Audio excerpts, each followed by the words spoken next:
जय हिंद दोस्तों। आप देख रहे हैं न्यूज़ यूपी ब्लॉग्स। दोस्तों, आज हम आपको एक ऐसी शख्सियत से मिलाने जा रहे हैं जिनको वैसे तो आपने अक्सर हमारे चैनल पे देखा होगा। दोस्तों, मैं आपको बता दूं कि राजनीतिक एक वो दल है जो लोगों को विरासत में मिलता है। जैसे कि राहुल गांधी जी को उनकी पीढ़ी दर पीढ़ी चली आई, मायावती जी को ले लो, चाहे किसी भी बड़े लीडर को ले लो, स्थानीय लीडर को ले लो, उनकी पीढ़ी दर पीढ़ी लीडर बनती चली आई है।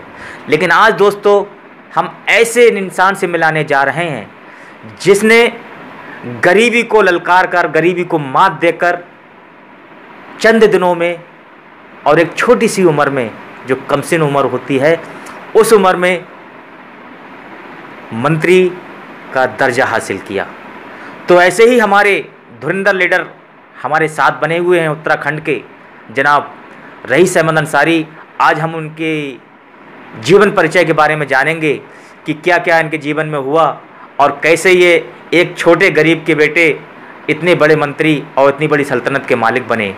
तो दोस्तों, आपकी अदालत में हम हाजिर कराने जा रहे हैं जनाब रईस अहमद अंसारी जी को। दोस्तों, एक मेरी आपसे रिक्वेस्ट है कि आप इस वीडियो को पूरा देखें, क्योंकि एक सीख मिलेगी आपको कि एक गरीब आदमी ज़मीन से लेके आसमान तक कैसे पहुंचता है। ऐसे ही हमारे रईस अहमद अंसारी जी हैं जो आपको बताएंगे अपनी गरीबी के बारे में, एक ज़मीन से फलक पे कैसे पहुंचे हमारे रईस अहमद अंसारी। अंसारी, जैसा कि आप देख रहे हैं, आप इतनी बड़ी आज पोस्ट पे हैं, थोड़ा आगे, इतनी बड़ी पोस्ट पे हैं आप, इसका श्रेय आप किसको देना चाहेंगे?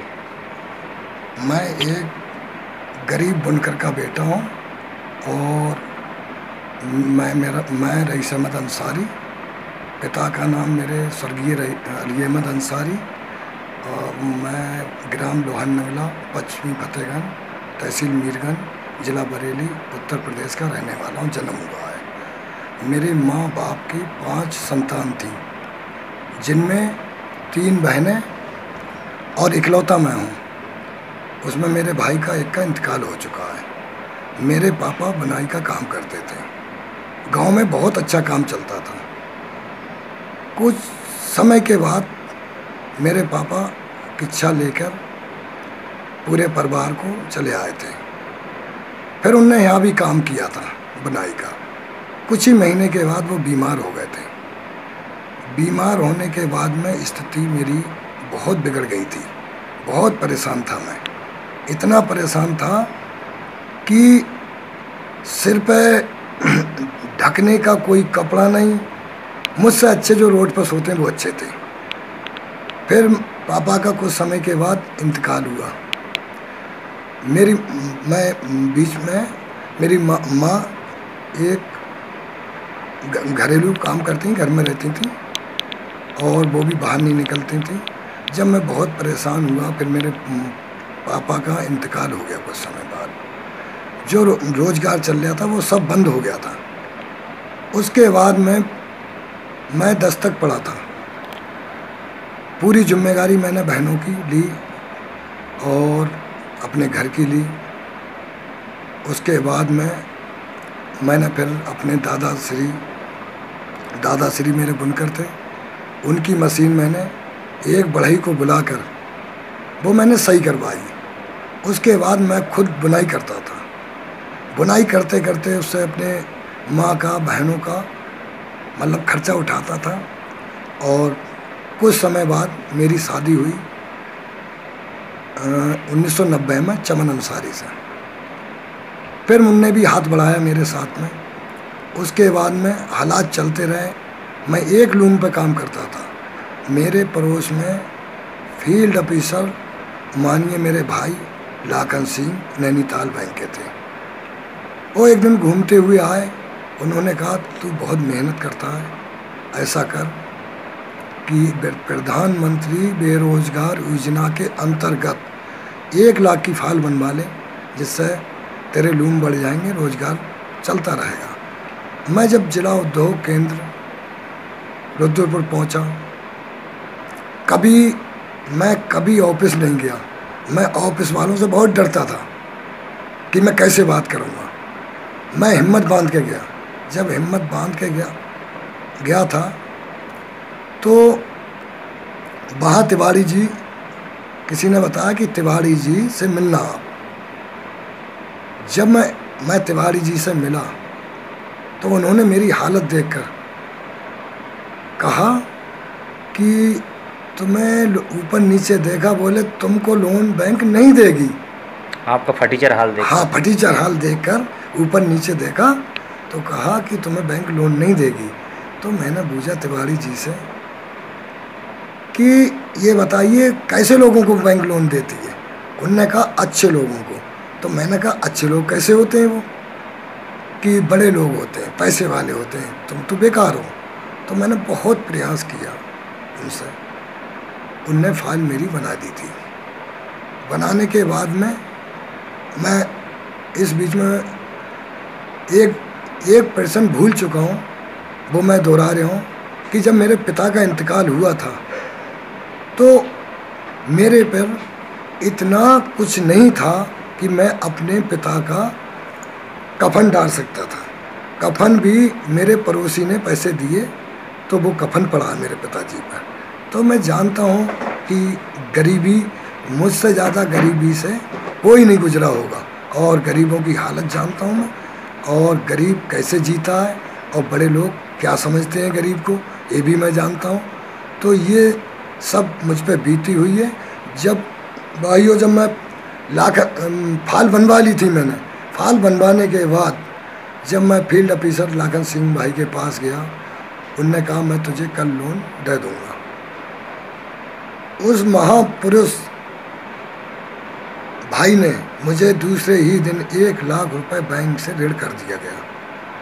मैंने उस पैसे से सोचा था कि मैं अपने जीवन कैसे तरक्की करूंगा। 1 लाख से, सिर्फ 1 लाख से मैंने उस 1 लाख से 10 रूम लगाए थे और किराए के प्लाट में रहता था, और ऊपर मैं चटाई डालता था, तरपाल डालता था, उसमें मैं काम करता था। जब आंधी आई 10 रूम लग गए। मैं 1 रूम पे मैं खुद बुनाई करता था। ये नहीं है कि 10 रूम लग गए तो मैं बाबूजी बन गया। और स्कूटर पर खुद मैं माल भी बेचता था जगह जगह जाकर। तो जब भी आंधी आई, आज मैं इसमें मेरे किच्छा में, शहर में सभी जानते हैं, मेरे बड़े छोटे की आंधी आती थी तो मैं उस चटाइयों को उठाते थे। हम लोग इतना हम लोग परेशान रहते थे। तो उससे चलते चलते जब चलता ही रहा, कुछ मैंने कुछ जोड़ा, कमाया। उस बीच में मैं ओरिएंटल बैंक मैनेजर साहब से मिला जा गया। उस महान व्यक्ति, महान पुरुष का नाम है भटनागर जी। ओरिएंटल बैंक के किच्छा ब्रांच के मैनेजर थे। जब उनसे मिला, मैंने कि भाई साहब मेरी स्थिति ऐसी है कि मेरा काम चल रहा है और मैं काम को बढ़ाना चाहता हूँ और आप मेरी मदद कर सकते हैं। उस महापुरुष ने कहा कि मैं काम देखकर आपकी मदद करूँगा, देने लायक हो तब दूंगा, नहीं देने लायक हो नहीं दूंगा। भाई प्लीज़ भाई साहब चलिए मेरे साथ, देख लीजिए। वो तुरंत मेरे साथ आए और आने के बाद उनने देखा काम, और काम देखने के बाद उनने कहा तुम्हें कितना पैसा चाहिए। मैंने कहा भाई साहब मुझे 10 लाख रुपए चाहिए। उन्होंने कहा कि ये कागज़ों की फॉर्मेलिटी आप करें, मैं लिख के देता हूँ। मैंने उन कागज़ों की फॉर्मेलिटी पूरी करी। उन्होंने मुझे लमसम 1 महीने में 10 लाख रुपए का ऋण दिया। उस ऋण से मैंने कुछ ज़मीन खरीदी और ज़मीन खरीद कर 3 सेट डाला ऊपर। फिर मैंने 40 लूम लगाए। 40 मैंने कारीगर, 39 और एक मैं 40 काम करते थे। और रुई, कपड़े की जो रुई बनती है, उस रुई, कपड़े की रुई बनाते थे हम।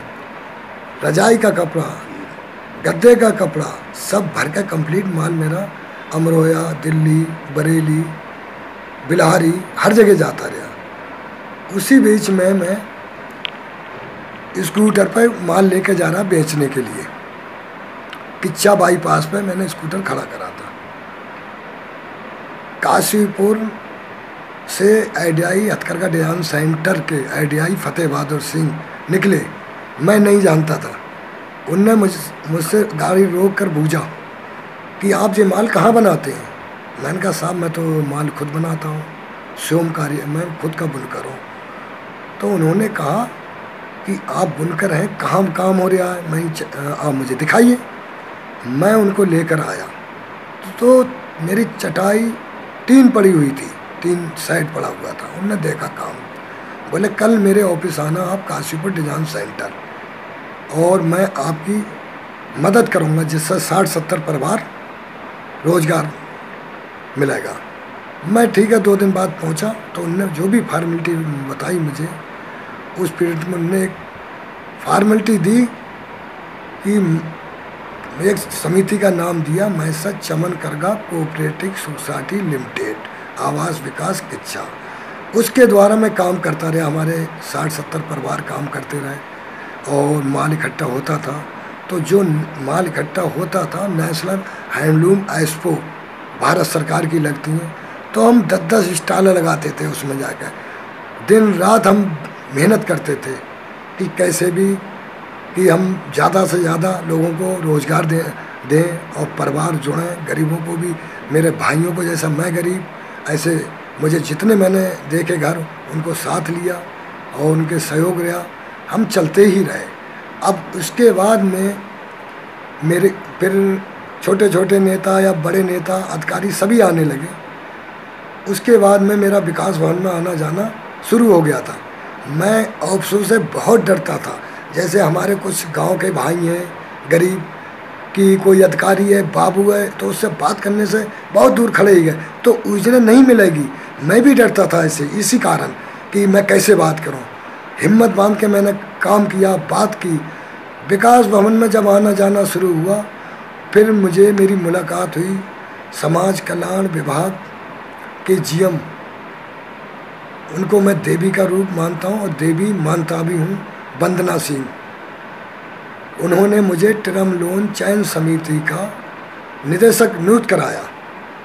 जब निदेशक नियुक्त कराया तो मेरा आना जाना लोन जितने होता था जिले का, तो मैं मेंबर था, तो मेरी वेरीफाई होती थी, तो मैं हर मीटिंग में मेरा भाग लेना पड़ता था।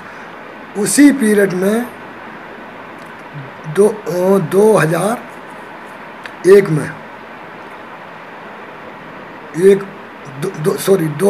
में सरकार बनती है उत्तराखंड में। हमारे मुख्यमंत्री होते हैं माननीय नरेंद्र तिवारी जी, अब इस दुनिया पे नहीं है। और उसके बाद में मैं खुद दरी बनाता था, जो मैं दोबारा रिपीट कर रहा हूँ भाइयों। एक मैंने सैंपल बनाया था, जब वो सैंपल बनाया मेरा उत्तराखंड सरकार में वो सैंपल पास हुआ था, तो माननीय मुख्यमंत्री नरेंद्र तिवारी जी ने मुझे 21,000 का पुरस्कार दिया था। और उसके बाद में मेरा आना जाना शुरू हो गया था। जब आना जाना शुरू हुआ तो मैं प्रदेश के हिम्मत मेरे अंदर बन गई चलने से। फिर मैंने प्रदेश के जो बुनकर हैं मेरे, छिपी हैं और हस्तशिल्प के जितने भी काम हैं, हैंडीक्राफ्ट के हैं, मैंने माननीय मुख्यमंत्री जी से, अपने माननीय नरेंद्र तिवारी जी से कहा कि सर ये प्रदेश के लिए हमको उत्तराखंड हथकरघा एवं हस्तशिल्प विकास परिषद हमारा अलग बनाइए, गठन करिए। उनने कहा, हंस के बोले कि हाँ सैंपल तो तुम बहुत अच्छा बनाया है, कि आपके लिए कुछ तो मुझे करना पड़ेगा, कि आप बुनकर नहीं एक सैंपल खुद को है। तो कुछ समय के बाद उन महापुरुष मुख्यमंत्री जी ने हमारे गठन कर दिया। उसमें मुझे कुछ ही समय के बाद 2003 में राज्य मंत्री मुझको नियुक्त किया उन्होंने। और मैंने उनकी नियुक्त करने के बाद प्रदेश के जितने बुनकर हैंडीक्राफ्ट जो मेरी हालत के थे, बुनकर सभी गरीब होते हैं, अमीर जो होगा वो कभी बुनाई का काम नहीं करेगा जी, क्योंकि कपड़ा बनाने वालों को कोई ज़्यादा मार्जिन नहीं है, खुद कारीगरी करता है तभी है। पूरे प्रदेश में जगह जगह जाकर मैंने योजना पहुँचाई। उसी पीरियड में 2007 में सरकार बनती है बीजेपी की। उसके बाद हमारे माननीय बड़े भाई, मैं उनका एहसान मानता हूँ, माननीय यशपाल आर्या जी, प्रदेश अध्यक्ष हाईकमान ने उनको उत्तराखंड का नियुक्त किया था। और 2008 में मेरी मेहनत, ईमानदारी, कांग्रेस का मैं सिपाही सभी रहे, मेरे बाप दादा सभी रहे, क्योंकि बुनकर सभी कांग्रेस को हमेशा योगदान रहा है, देश के बुनकरों का। तो उसी 2008 में मुझको उनने प्रदेश अध्यक्ष कांग्रेस कमेटी हथकरघा एवं बुनकर प्रकोष्ठ उत्तराखंड का नियुक्त कर दिया गया था। विपक्ष में हमने बहुत ही मेहनत करी, बहुत ही जबरदस्त, पहाड़ों पर हर जगह धरना प्रदर्शनी।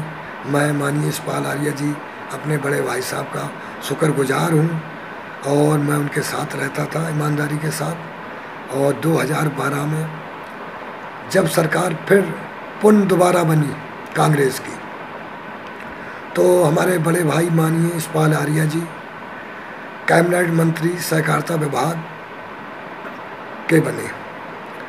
उसके बाद में उनने हमारे प्रदेश के बुनकरों को एक बहुत बड़ा तोहफा दिया, जिसको मैं नाम बताता हूँ। कुछ को पता है, कुछ को नहीं पता है, तो मैं अपने मुंह से बताता हूँ। उत्तराखंड हथकरघा अबलिक बुनकर एवं हस्तशिल्प सहकारी संघ लिमिटेड गठन किया उनने। 21 अक्टूबर 2016 में उसका निर्वाचन हुआ। उसमें मेरे बड़े भाई यशपाल आर्या जी ने मुझे निर्विरोध नियुक्त कराया, उत्तराखंड का चेयरमैन बनाया। उस पद पर मैं कार्य कर रहा हूँ और कांग्रेस के प्रेसिडेंट पर भी मैं आज 2000 से 8 तक काम कर रहा हूँ और जन जन में योजना पहुँचा रहा हूँ और पहुँचाता रहूँगा। और मैं अपने देश के जो भी मेरी आवाज़ सुने गरीब भाई कि मैं उस स्थिति से चला हूँ कि मैं तो रोता हूँ अपनी कहानी देखकर। अगर आप भी अगर मेरी कहानी ढंग से सुनेंगे, आपकी आंखों से भी आंसू आएंगे। अच्छा सर, कैसा लगता है आपको जो वो बीते हुए दिन, दर्दनाक दिन जब आपको याद आते हैं, तो उस समय आपको क्या लगता है? मुझको तो आज भी वो बीते दिन हमेशा याद आते हैं। और जब मैं आज मुझे मेरी मेहनत से मुझे सब कुछ मिला, और मैं जब देखता हूँ जो मेरी पोजीशन थी, अपने भाइयों को आज देखता हूँ, तो मुझे आज भी ये लगता है कि मैं इनको अपने सीने में रख लूँ चीर कर, कि इनके लिए मैं क्या करूँ। और खुदा ने मुझे और सबकी दुआएं हुई इस लायक बनाया, तो मैं कोशिश यही करूँगा, जैसे मेहनत मैंने की है ऐसे अपने भाई जितने मेरे गरीब भाई हैं सबको यही सलाह दूंगा कि आप मेहनत करो, इस गरीबी से निकलो, क्योंकि गरीबी बहुत बुरी चीज़ है। गरीब को अमीर आदमी हमेशा बुरी नज़र से देखता है। उस पर चोर का इल्ज़ाम चोरी का लगेगा, बेईमानी का लगेगा, छिनरा भी बता सकता है आदमी, डकैत भी बता सकता है, कुछ भी कह सकता है गरीब को। इसलिए मैं सबसे यही कहूँगा कि मेहनत और हिम्मत से काम लें, और जिस ऑफिस में जाएं तो खुद जाएं, ज़्यादा ये नहीं कि फला नेता से हम काम कराएंगे। अधिकारी हर विभाग का चाहता है कि मेरे से गरीब आदमी सीधी मिले, चाहे पुलिस डिपार्टमेंट हो या SDM हो, DM हो, ISP हो, कोतवाल हो। मैं किस किस को गिनाऊँ? मैं सारे विभागों के अधिकारियों को शुक्रगुजार देता हूँ, आभार व्यक्त करता हूँ। कोई भी देश का अधिकारी ऐसा नहीं है कि मेरे पास कोई दलाल आए, सीधी जाइए। सबसे मैं यही कहूँगा, और काम सबके करते हैं अधिकारी। सर, ऐसा कौन सा पल है आपका जो सबसे ज़्यादा दर्दनाक और सबसे ज़्यादा गम हो, वो क्या हमारी आवाम को बताएंगे? जो सबसे ज़्यादा दर्द आपकी ज़िंदगी में रहा हो, वो कौन सा पल है वो आपका, एक हमारी आवाम को बताएंगे? वैसे आपकी आंखें नम हो रही हैं, लेकिन मैं आवाम को ये बात बताना चाहूँगा कि ऐसा कौन सा वो दर्द था जो आपकी ज़िंदगी का सबसे दर्दनाक दिन टाइम था वो? मैं फिर दोहराऊंगा वो बात, जब मेरे पापा का इंतकाल हुआ, तो जिस इंसान पर एक कफन के पैसे नहीं हो, तो मैंने अपने पड़ोस में किसी मेरे दोस्त लाखन सिंह, फिर मैं नाम रिपीट के दोबारा बात कर रहा हूँ, फील्ड ऑफिसर ने मुझे दिए थे, बैंक मैनेजर। तो मैं उनका हमेशा आभार व्यक्त करूँगा और मेरे इस तरक्की के लिए देखिए, फिर मैं उनके नाम बताऊँगा। मानिए लाखन सिंह मेरे बड़े भाई, दूसरा नंबर भटनागर जी, तीसरा नंबर मेरी देवी वंदना सिंह, चौथा नंबर मेरे IDI हथकरघा सेंटर काशीपुर फतेह बहादुर सिंह, उसके बाद मानिए मेरे मुख्यमंत्री नरेंद्र तिवारी जी, उसके बाद मेरे मानिए इस्पाल आर्या बड़े भाई साहब। इन लोगों का मेरे सिर पर बहुत हाथ रहा और इनका योगदान रहा है। और बाकी तो देखिए, हर कोई तो किसी की मदद नहीं करता है, अब मेरे लिए तो यही देवता है सब। सर, जैसा कि आप बता रहे हैं, आपकी जो मोहतरमा बेगम चमन अंसारी जी हैं, उन्होंने आपका कितना योगदान किया है इसमें? मेरी 1990 में शादी हुई थी। उनने मेरी बेगम का नाम है चमन अंसारी। उनने मेरे हर पल पर साथ दिया। जहाँ हिम्मत टूटती थी तो वो मेरी हिम्मत को बांधती थी और बहुत ही हिम्मत बांधती, हर पल हर क्षेत्र में भेजने के लिए, ऐसा करिए ऐसा करिए। मैं उससे बहुत मजबूत होता था। मैं दुआ करूँगा कि जो मेरी जैसी मैडम है हर किसी को मिले। और भूखे अगर हम समय पे अगर खाना भी नहीं मिला है एक टाइम, तो हमारी मैडम ने कभी नहीं कहा हम भूखे हैं, मतलब चुप बिल्कुल हमको समझा गया। अच्छा सर, आपकी जो मोहतरमा बेगम हैं आपकी चमन अंसारी जी, वो क्या गरीब परिवार से बिलोंग करती हैं या वो अमीर परिवार से बिलोंग करते थे? देखिए, वो अमीर परिवार से नहीं है, मीडियम परिवार से थी। मतलब आपसे तो ऊपर? हाँ, मेरे से ऊपर थी। तो कभी उनको ऐसा लगा कि मैं इतने ऐशो आराम में पली और आज मैं एक गरीब के घर में आके इतनी परेशानी उठा रही, कभी उन्होंने ये सोचा कभी अपने दिल में? कभी नहीं।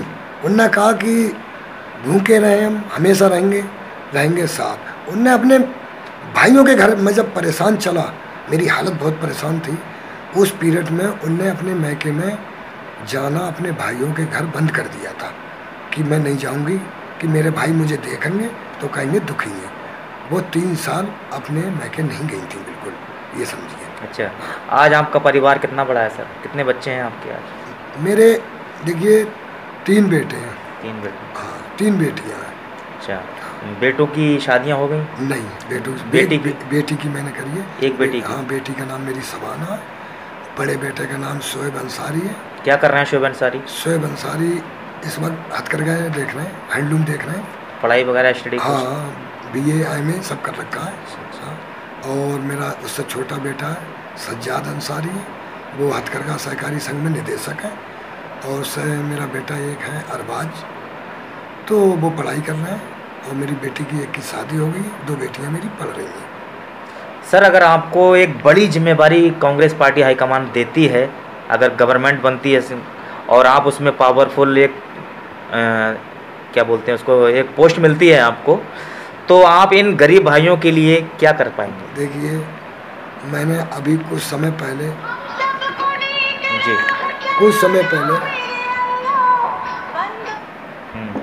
अभी मैंने 4 महीना पहले बरेली लोकसभा 25 पर दावेदारी करी थी। उसमें 419 ग्राम प्रधानों की सहमति थी और इसमें जैसे कि मुसलमान सभी बिरादरी मेरे साथ थी और 3.5 लाख वोट मेरी बिरादरी का खुद था।